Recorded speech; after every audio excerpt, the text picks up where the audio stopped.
everyone, it's Todd, and I thought I'd go over and share with you this seat for the UTV. It's a jump seat they call it, but technically it's just a little bench seat that goes in the back of either a UTV, but in our case it's a John Deere Gator.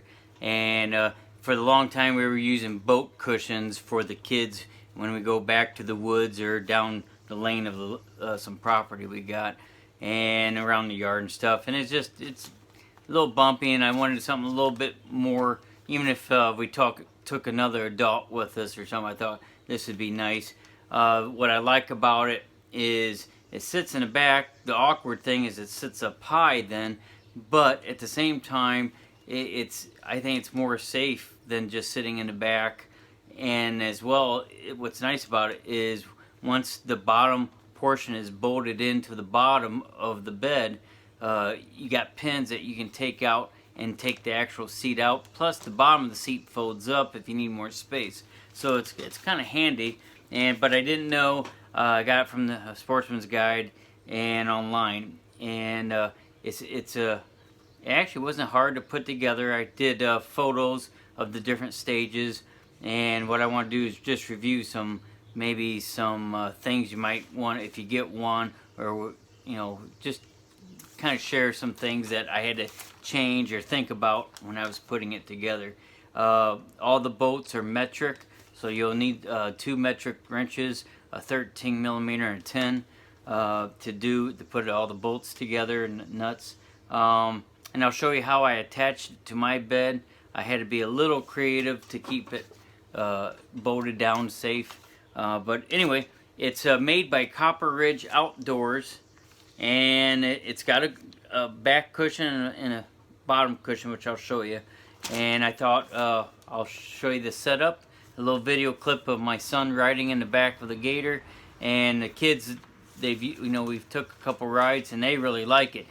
Like I said, it makes them feel awkward because now they're up high, but it does come with a seat belt. But I don't have a roll bar.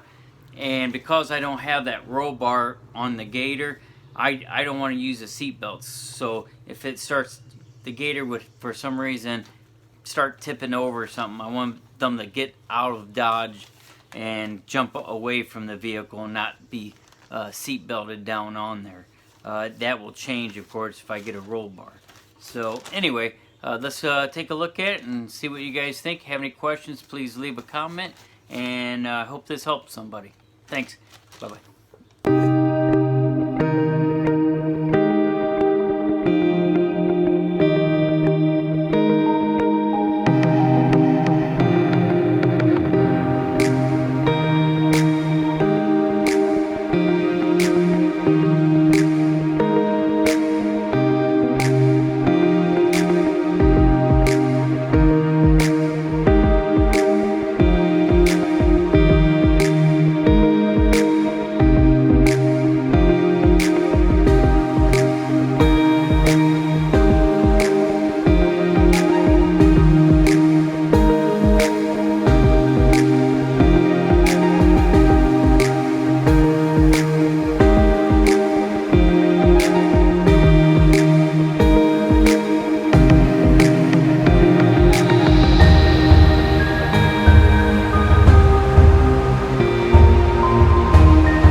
See that?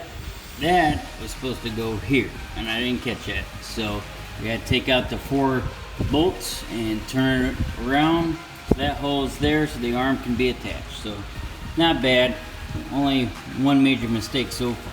Thanks, guys.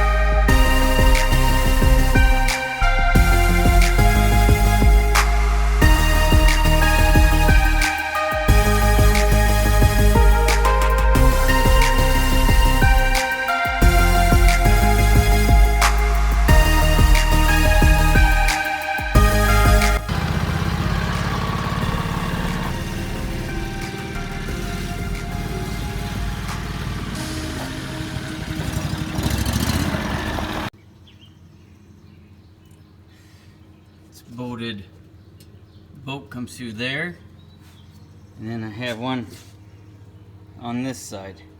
It is a little tricky. You have to get the right distance from everything so you're not coming out on your channels underneath your braces. But yeah, it worked out pretty good actually. I mean, everything worked out. Just drilled some holes, fit the size of the boat. Here's the seat, and I'm not sure if I said outdoor guide or I meant the Sportsman's Guide is where I finally found this available. If you do a search on these UTV back seats, a different variety comes up and prices. Like I got this with shipping.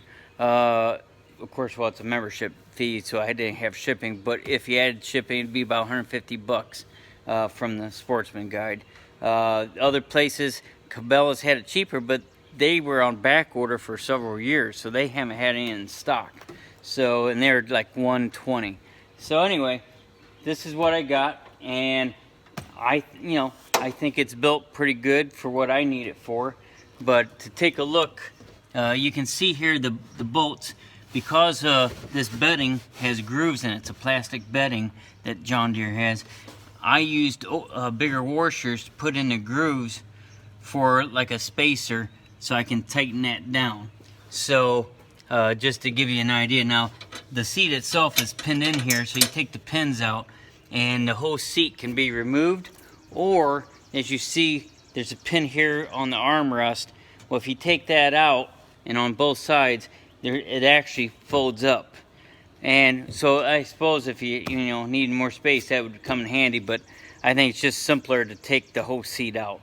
And I got a little video of how I bolted it from underneath, but what you gotta do is, mine's a little off center. If you look at this, I wanted the slow moving sign to be visible for one reason, but another reason, I moved it over one side because underneath John Deere on their bedding has got tube supports, just support steel, and I didn't want to get into those, so I had to move it to where I could put my bolts down through and get some washers on it. So that's why I did the off center, but for what we need it for, that's just fine.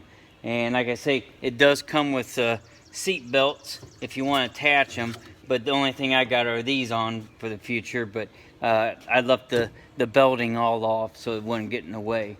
But that's basically our seat, and I'll show you a little video of the kids in the back.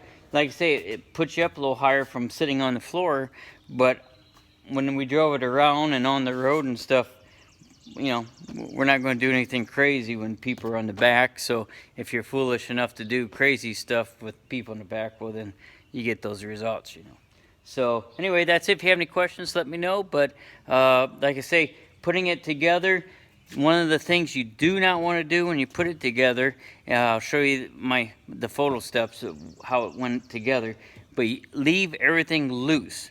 You don't want to tighten up the bolts or nuts until you are actually, when it's in the back, when you got everything bolted in the back and it fits, because that little bit of looseness gives you enough leeway to both get the bolts in, if need be, if you need to move it around, but it also helps you actually to get those legs into the grooves to lock them in there. So do not tighten all your nuts and bolts down till the very, very end. That was a nice thing. Other than that, I didn't really have to change anything. I beefed up the bolts that they gave me. I used 3/8 bolts instead of I believe they gave me 5/16, and I just didn't think they were, I liked it a little bit beefier, so I went with the 3/8. So I had to re-drill those holes out a little bit to get them to fit, but it didn't take 4 holes is all I needed to do, so that was real simple. I think I did the whole thing in a matter of 2.5 hours. So anyway, any questions, let me know. Thanks for watching, everyone. Take care. Bye-bye.